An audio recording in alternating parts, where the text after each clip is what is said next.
Buenos días, yo soy el doctor Antonio Nolasco Rodríguez, médico cirujano, especialista en medicina interna. Soy egresado de la Universidad Autónoma Benito Juárez de Oaxaca como médico cirujano, 4 años de especialidad en el Hospital Regional 1 de Octubre del ISSSTE en México, Distrito Federal, por la Universidad Nacional Autónoma de México como especialista. Actualmente laboro aquí en el Centro de Especialidades Jardines del Sur y con mucho gusto dirigimos la unidad de hemodiálisis, diálisis peritoneal y trasplante renal aquí también en el Centro de Especialidades Jardines del Sur. La sesión del día del mes de hoy, de junio, vamos a tratar un tema muy interesante, un tema en el cual los mexicanos vamos a tener muchas complicaciones en un futuro. De hecho, está considerada como la epidemia del siglo XXI, que es el síndrome metabólico, antes llamado síndrome metabólico X. Vamos a ver que prácticamente los mexicanos estamos predispuestos genéticamente a sufrir este síndrome metabólico. La encuesta nacional de salud 2012, que como ustedes bien lo saben se realiza cada 6 años, 2000, 2006, 2012, ha arrojado muestras impresionantemente graves. Vamos a ver que la combinación de dislipidemias, hipertensión, alteraciones en la glucosa, perímetro abdominal, sedentarismo, sobrepeso, pues es el resultado de todas estas combinaciones que se llama síndrome metabólico. Bueno, sin más preámbulo, vamos a iniciar. El síndrome metabólico. Esta plática dirigida a nuestros compañeros médicos, a quienes abran nuestra página de internet, tiene varios objetivos. Uno de ellos es intervenir oportunamente en los pacientes que detectemos con riesgo de síndrome metabólico. Todo mundo que llega a nuestra consulta por alguna infección de vías respiratorias, por alguna infección de vías urinarias, por cefaleas, no nada más debemos tratar el problema en sí, tenemos que tratar de prevenir y de intervenir oportunamente. Si estos pacientes tienen criterio de síndrome metabólico, aparte de darles su consulta, tenemos que invitarlos a cambiar estilos de vida, a prevenir problemas, a evitar que ellos presenten una complicación cardio-cerebrovascular. Tenemos que también el objetivo de la práctica es evitar complicaciones mortales. Sí, las complicaciones mortales del síndrome metabólico, desde el hígado graso no alcohólico, acabando en insuficiencia hepática, diabetes mellitus con todas las complicaciones que existen, las dislipidemias con todas las complicaciones que existen, y no se diga a nivel cardíaco. Y obviamente tenemos que darle la importancia que a veces se nos queda de lado, quitarnos la idea de que las personas debemos de pesar lo que medimos después del metro, que debemos ser llenitos para estar sanos. Entonces esos son los 3 grandes objetivos de esta plática a nivel médico. El síndrome metabólico es un concepto clínico, realmente no hay una definición tal cual estricta. Es un concepto clínico que se caracteriza por la asociación, de alteraciones en la glucosa, empezando desde la intolerancia a la glucosa, pasando por la diabetes, hipertensión arterial, ¿sí? Obesidad central, alteraciones en el metabolismo de las grasas, también llamadas dislipidemias, alteraciones en el fibrinógeno, alteraciones en la microalbuminuria y finalmente la aterosclerosis. Todo esto se vincula con un síndrome que se llama resistencia a la insulina. Entonces, si ustedes se dan cuenta, pues es el típico mexicano mayor de 30 años que estamos en sobrepeso y que tenemos un perímetro abdominal mayor de 90 centímetros en el varón. ¿Sí? Recordemos un poco nuestra evolución como seres humanos y realmente nuestro cuerpo, nuestra maquinaria perfecta que son los músculos adaptados a la vida nómada, a la vida cazadora que nuestros ancestros han realizado a través de miles de años de evolución. El ser humano no se hizo para estar sedentario, el ser humano no se diseñó para estar obeso o estar en completo sedentarismo. La evolución a través de miles y miles de años, ¿sí?, de nuestros ancestros han evolucionado, y sin embargo esta diapositiva es muy chistosa porque lo que hemos hecho a lo largo de miles de años, en los últimos 60 años o en los últimos 50 años, a través de comidas rápidas, comidas azucaradas así a niveles impresionantes, el sedentarismo, la falta de actividad física, ya no digamos deporte, actividad física, que es el simple traslado de un lado a otro, han traído como consecuencia un gran aumento de obesidad, un gran aumento en la obesidad central. Nosotros nos hemos basado a través de la historia en criterios diagnósticos para el síndrome metabólico. El primero de ellos fue por la Organización Mundial de la Salud en 1998. ¿Sí? Realmente lo más actual nos rigen y los más estrictos son por la Federación Internacional de Diabetes, donde nosotros debemos de tener un perímetro abdominal. La cintura es bien importante. La cintura es la distancia que existe entre la espina ilíaca anterosuperior y la última costilla. Ahí es donde nosotros medimos el perímetro abdominal. De a grosso modo, en mujeres debe de ser menos de 80 centímetros y en varones no más de 90 centímetros. Si empezamos por ahí, debemos de levantarnos en las mañanas, hacer nuestras necesidades fisiológicas, miccionar, evacuar. Antes de ingerir cualquier bebida o cualquier alimento, debemos de hacer esa medición, sin sumir el abdomen, sin sacar lo demás. No es donde nos ponemos el cinturón, ni es donde nos ponemos el pantalón. Entonces, iniciando eso, si nosotros hacemos eso y cada centímetro de más que tenemos en el perímetro abdominal, prácticamente nos debemos de 1 kilo a 1,5 kilos de nuestro peso en exceso. Eso es por un lado, es lo primero. Lo segundo, debemos de empezar con medirnos la presión arterial. Y si mi presión arterial está en 130/85 mililitros de mercurio, hasta ahí es lo máximo permisible. Si yo tengo 140/90, no es criterio diagnóstico de hipertensión, a menos que seamos diabéticos, como ya lo sabemos. Sin embargo, si yo tengo, como una persona, tengo 96 centímetros de perímetro abdominal y tengo 140/90 de presión arterial, definitivamente es un criterio más para sufrir síndrome metabólico.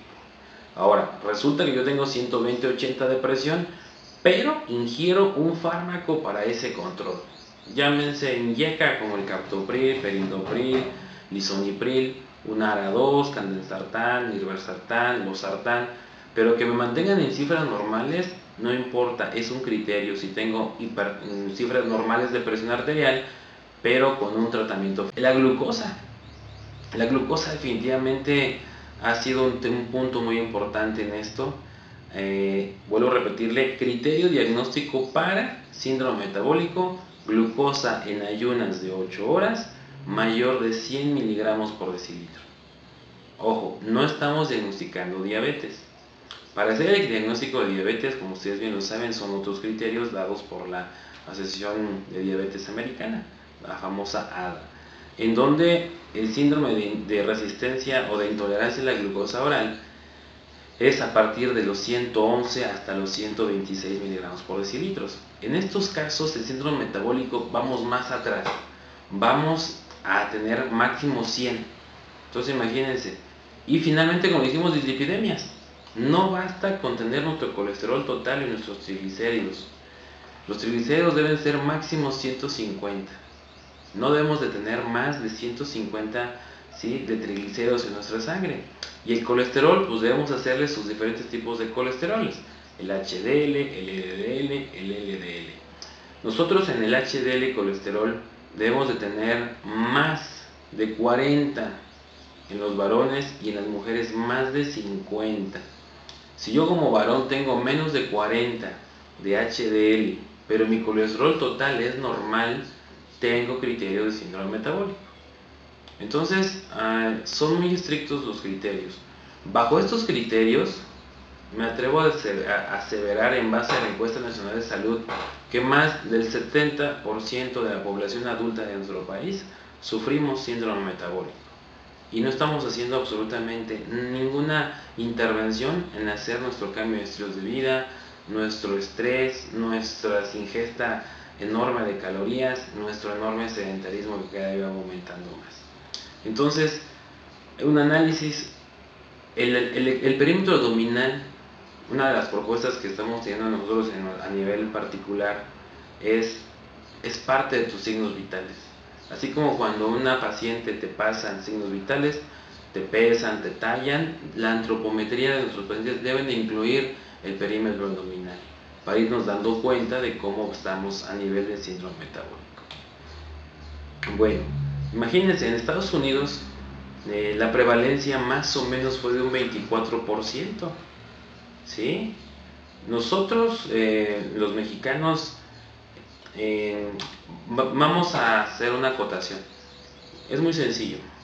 Pulsen ustedes en cualquier buscador la Encuesta Nacional de Salud 2012 y métanse, ¿sí? No hay ningún link, es gratuito.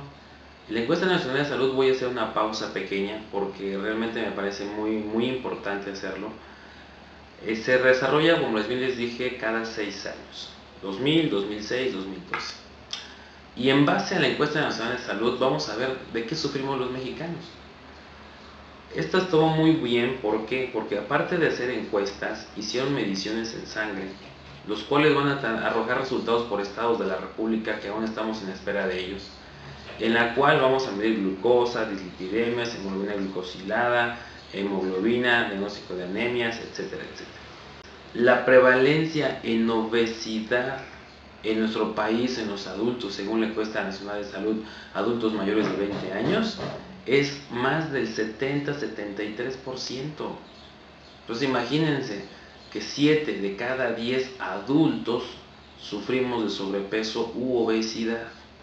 Si estamos platicando que la obesidad nos genera resistencia a la insulina, y esta resistencia a la insulina nos puede generar problemas de síndrome metabólico, problemas de hipertensión, obesidad abdominal o visceral, problemas de dislipidemias como son triglicéridos elevados o hipercolesterolemia y glucosas alteradas. Entonces vean, son prácticamente 5 grandes problemas que nos da la resistencia a la insulina. ¿Y de dónde viene la resistencia a la insulina?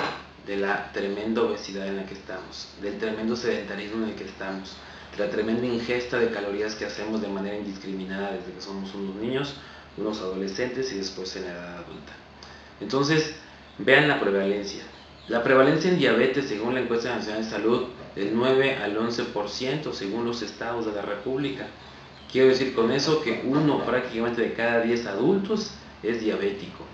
Si a eso nos vamos a la hipertensión, la prevalencia del 30 al 35% significa que cada 3 de cada 10 adultos sufren de hipertensión. Entonces miren, 3 de cada 10 adultos sufren de hipertensión, 1 de cada 10 adultos sufre de diabetes mellitus y 7 de cada 10 sufren de obesidad. Imagínense si a todos ellos les hacemos un ultrasonido para diagnosticar hígado graso.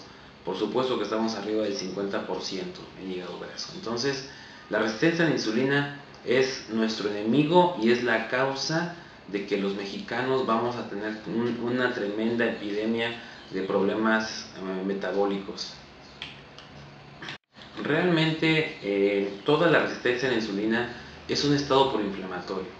Recordemos que el tejido adiposo abdominal es el tejido adiposo más proinflamatorio que tenemos en el organismo.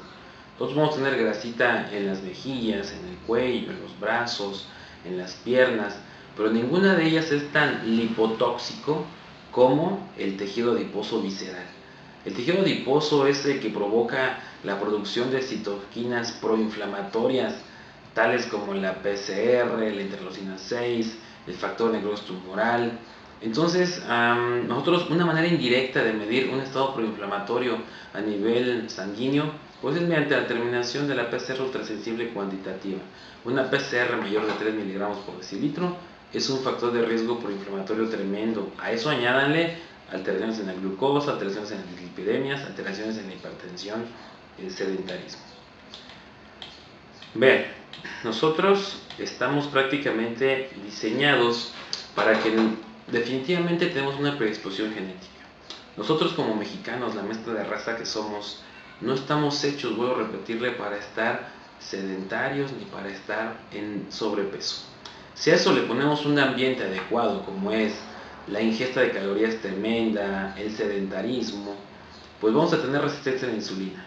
Esta resistencia a la insulina vamos a tener por un lado una hiperinsulinemia y que eso nos va a dar un síndrome metabólico. ¿Qué rasgos a nivel físico tenemos de hiperinsulinemia o de resistencia a la insulina? Uno de los rasgos principales es la famosa acantosis nigricans. La famosa acantosis es la característica de la piel más oscura, más gruesa en los pliegues. Ejemplo, en el pliegue de los cuellos. Ustedes imagínense a una persona obesa que llega a su consultorio y que usted le empiezan a explorar. Nosotros dentro de exploración física, la piel es una parte importantísima de nuestra exploración. Entonces, el cuello, tenemos una coloración oscura, agrietada y gruesa.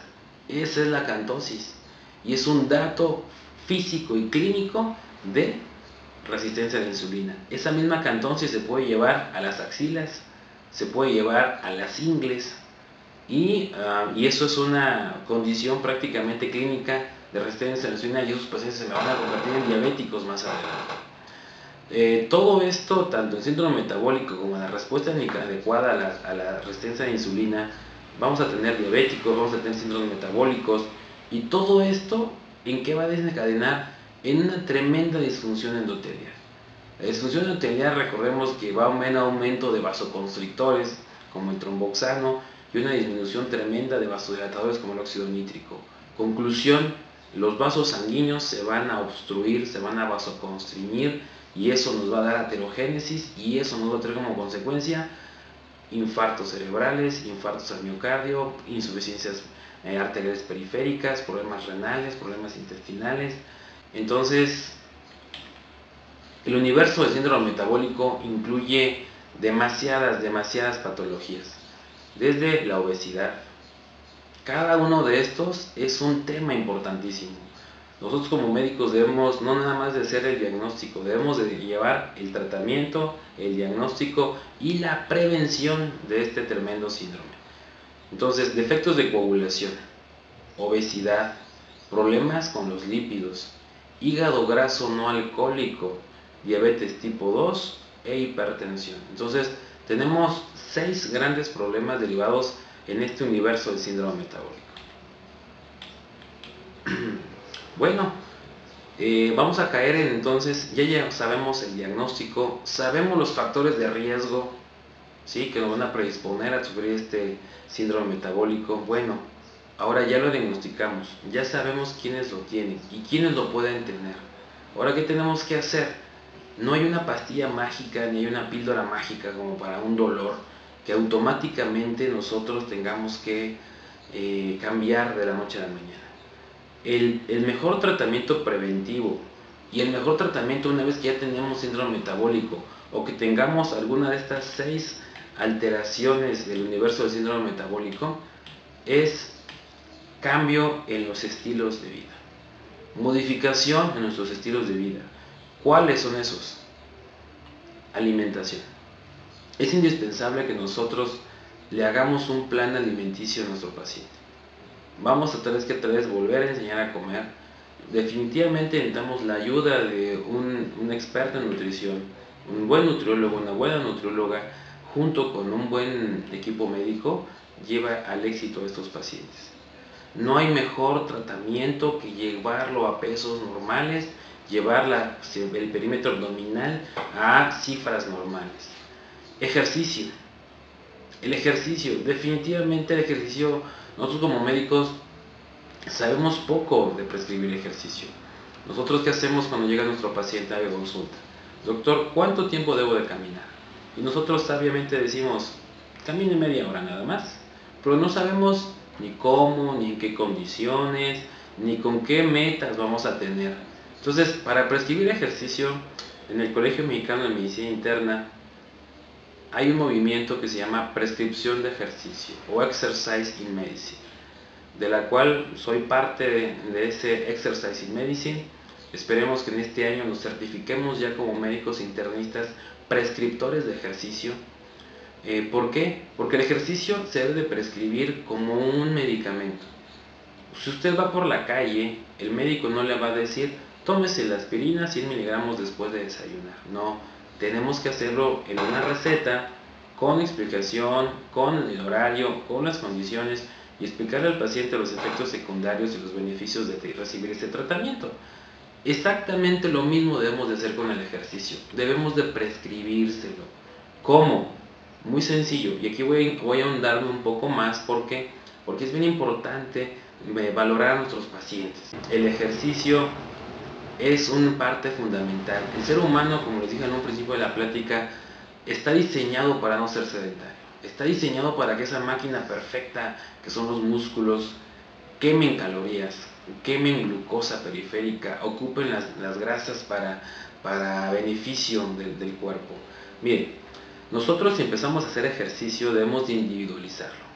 Primero, ¿para qué queremos el ejercicio? Para conseguir metas como correr 10 kilómetros, un maratón, medio triatlón, 40 kilómetros de bicicleta, una carrera. No, lo debemos de prescribir con fines, ¿sí?, médicos y con fines de beneficio cardiovascular. Cada paciente debemos de hacer encuestas, debemos de hacer mediciones de la presión, y si mi paciente tiene síndrome metabólico, sin lugar a dudas está indicado realizar una prueba de esfuerzo. ¿Por qué, doctor? Porque durante la prueba de esfuerzo, la cual tenemos en nuestra unidad en el Centro Especial de Jardines del Sur, ahí nosotros determinamos la frecuencia cardíaca mínima y la frecuencia cardíaca máxima a la cual mi paciente debe de estar haciendo ejercicio. Porque si el paciente resulta que hace ejercicio y su frecuencia cardíaca máxima está al 20% de su capacidad, jamás se va a ver beneficiado por tal indicación médica. Sin embargo, si nosotros mantenemos las frecuencias cardíacas de tal lado a tal extremo, 140, 160, 110, 120, el paciente va a quemar calorías, el paciente va a quemar glucosa, el paciente va a quemar lípidos como triglicéridos y colesterol, y entonces sí, el ejercicio se va a beneficiar tremendamente en disminuir la comorbilidad, disminuir el riesgo de síndrome metabólico, y el paciente va a bajar de peso, va a quemar grasa, va a tonificar músculos, los músculos se van a volver más eficientes junto con el hígado, va a requerir menos medicamento. Sabemos perfectamente que si bajamos 5 kilos, nuestra presión arterial baja. Si bajamos 5 kilos, la cantidad de glucosa baja, los medicamentos vamos a ser menores, la cantidad de problemas en la circulación disminuye. Entonces, debemos de prescribir mínimamente 150 minutos de ejercicio a la semana. Entonces, si lo dividimos en 5 días, son 30 minutos por 5 días, nos dan 150 minutos a la semana de manera mínima. Nosotros nos basamos en las guías del Colegio Americano de Ciencias del Deporte, y ahí nos sugieren, para que nos demos una idea, que el paciente que camina menos de 5,000 pasos al día es una persona sedentaria. Imagínense, una persona que no es sedentaria, de 5,000 a 10,000 pasos al día.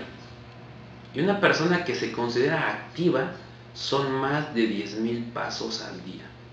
¿Quiénes lo realizan? La gente que no tiene automóvil para trasladarse, la gente que vive en las poblaciones rurales, donde para trasladarse de su domicilio al área de trabajo, que son sus campos, caminan cantidades de 2, 3, 4, 5 kilómetros de ida, 2, 3, 4, 5 kilómetros de regreso. Entonces, para que nos demos una idea, no basta con ir al spinning, no basta con ir a caminar, deben de apoyarse en un médico prescriptor de ejercicio para que logramos metas apoyadas con una buena alimentación. ¿Qué otra intervención debemos de tener o qué otro cambio en el estilo de vida? Dejar de fumar definitivamente. Si sabemos que la resistencia a la insulina, que somos sedentarios, que estamos en sobrepeso, que tenemos problemas con las grasas, con los colesteroles, y si de manera extra fumamos, pues obviamente hay una disfunción arterial tremenda. El tabaco genera más aterogénesis, más trombosis, más vasoconstricción, y el tabaco debe pasar, lo dice la American Heart Association, 10 años desde el último tabaco que nos fumamos para que deje de dañar el endotelio. Entonces imagínense, eso a nivel endotelial, ya no digamos a nivel oncológico, que aumenta el riesgo desde un cáncer de lengua, de boca, de esófago, de garganta, de mama, de broncogénico, etcétera, etcétera. Algo muy importante en el estilo de vida. Nosotros debemos de tener un índice de masa corporal, que ustedes ya lo saben. Eso se saca dividiendo el peso entre la talla al cuadrado. Este se llama índice de masa corporal. El índice de masa corporal para la encuesta nacional de salud realizada en México en el 2012 se considera hasta 25 de índice de masa corporal, 25.9 peso sano. A partir de 26 hasta 29.9 en sobrepeso y más de 30 franca obesidad. Entonces, si nosotros tenemos un paciente con un índice de masa corporal mayor de 30, por su seguridad debemos de mandarle a hacer una prueba de esfuerzo. ¿Sí? Si después de 6 meses de intervenciones con cambios en el estilo de vida, si hubo una respuesta y este paciente va a bajar paulatinamente, no recordemos que no es como nos comentan la mercadotecnia de las televisoras. No vamos a bajar 10 kilos en 2 semanas, no, esto es bajo vigilancia médica y paulatina. Nosotros en base a la prueba de esfuerzo sabemos cuántas METs debe de gastar este paciente semanal o mensualmente y así hacer un aproximado de bajar 500, 1 kilo por semana. Recordemos que si bajamos más de 6 kilos, el 10% de nuestro peso en un mes, aumentamos el riesgo de lesión hepática y aumentamos el riesgo de hacer litos a nivel de la vía biliar. Entonces, nosotros debemos de estar atrás del paciente. Después de 6 meses nuevamente se consideran. Si el paciente no tiene una respuesta adecuada, debemos de considerar el uso de medicamentos para bajar de peso. Y estos medicamentos, ¿cuáles son, doctor? Realmente nada más existe un solo fármaco, que es el Orlistat, para prescripción para bajar de peso. Ha habido muchas intervenciones como el Rimonabant, como la sibutramina, pero realmente ninguno ha tenido los efectos esperados, sobre todo a nivel cardiovascular, a nivel psiquiátrico. Nosotros seguimos con Orlistat, seguimos con los cambios en la alimentación, con el ejercicio. Definitivamente no hay mejor respuesta que eso y mucha disciplina. Nuestros pacientes deben ser disciplinados y debemos de estar atrás de ellos, estimulándolos y vigilándolos. Si nosotros, por ejemplo, tenemos aparte de eso triglicéridos elevados, pues definitivamente los fibratos, el ácido nicotínico, o si tenemos HDLs bajas y LDLs altas, pues definitivamente las estatinas también estarán indicadas. Quiero decir con ello que cada uno de los problemas, por ejemplo, si tengo resistencia a la insulina y tengo intolerancia a la glucosa, pues definitivamente la metformina está indicada, los fibratos para los triglicéridos, las estatinas o las combinaciones para ambos problemas. Se pueden combinar todo ello, sí, pero el punto o la piedra angular es cambios en el estilo de vida. Ustedes bien lo saben, que no podemos ofrecerle estos cambios en el estilo de vida a nuestros pacientes y que sigan comiendo una orden de tacos de suadero al pastor y que por un lado se estén tomando su metformina y que todavía de pilón tengamos que ser sedentarios. Entonces, realmente nuestro tratamiento en el síndrome metabólico es así por pasos. Primero, cambios en el estilo de vida y considerar los medicamentos de acuerdo, de manera individualizada. Y vuelvo a hacer mucho hincapié a nuestros colegas médicos, prescripción de ejercicio. ¿Sí? Ojalá aquí voy a poner un comercial. En el Colegio Mexicano de Medicina Interna está el link, pueden ustedes consultar en qué lugares y en qué fechas hay cursos para que nosotros como médicos nos convirtamos en médicos prescriptores de ejercicio, bajo vigilancia, bajo la banda de esfuerzo, bajo metas bien específicas y sobre todo de manera profesional. Porque resulta que usted va a un gimnasio y su instructor pues no lo va a evaluar de esa manera. Lo puede lesionar, le puede causar una crisis hipertensiva, le puede causar hipoglucemias. ¿Y qué pasa? Se desaniman y ya no realizamos ejercicio. Si lo hacemos de manera adecuada y de manera correcta, por supuesto que los beneficios del ejercicio son tremendos. Hay una acotación en prescripción de ejercicio. Nosotros como profesionales de la salud, si existiera un medicamento, fíjense, que previniera la hipertensión, que previniera la dislipidemia, que previniera el hígado graso, que previniera la obesidad, y que aparte fuera relajante y que me fortaleciera mi corazón, yo le apuesto que todos la mandaríamos todos los días. ¿Y cuál es ese medicamento? El ejercicio, la actividad física. Y no es necesario que corramos un maratón, ya les expliqué. Debemos de caminar 5,000 pasos al día. Debemos de hacerlo 30 minutos diario por 5 días para que nos convirtamos en 150 minutos a la semana. Analicemos nuestro estilo de vida personal y se lo transmitemos a nuestros pacientes. Entonces, otra cosa más que se me estaba pasando, la hipertensión. También recordemos que actualmente este año salió el JNC8, donde las guías de hipertensión son precisamente esos guías para poder individualizar el tratamiento a cada paciente. Que el IECA, que el ARA, que el calcio antagonista, voy a recordar lo que anuncian otros maestros, es mejor tomar un fármaco, el que sea, a no tomar nada. Obviamente lo ideal es individualizar de acuerdo a tus características metabólicas, a tu peso, a tu raza, a tu estilo de vida, el tratamiento que tú vas a recibir. Pero si nosotros llevamos a los objetivos, perímetro abdominal menor de 90, presión arterial menor de 130, 80, 85, HDL más de 40, LDL ¿sí? menos de 90, glucosas menos de 100, vamos a estar sanos y vamos a tener éxito en la prevención del síndrome metabólico. Bueno, de esta manera hemos terminado la plática del día de hoy del síndrome metabólico. Es un tema muy apasionante, es un tema donde los invitamos a seguir leyendo, esto tenemos que seguir actualizándonos. Los invitamos a checar las páginas de nuestra clínica. Vuelvo a repetirles, su servidor, el doctor Antonio Orozco Rodríguez. De lunes a sábado estamos aquí con ustedes. Pueden hacer citas, no hay ningún problema. Podemos evaluar, podemos hacer pruebas de esfuerzo, podemos prescribir ejercicio de manera adecuada. Gracias, muy amable.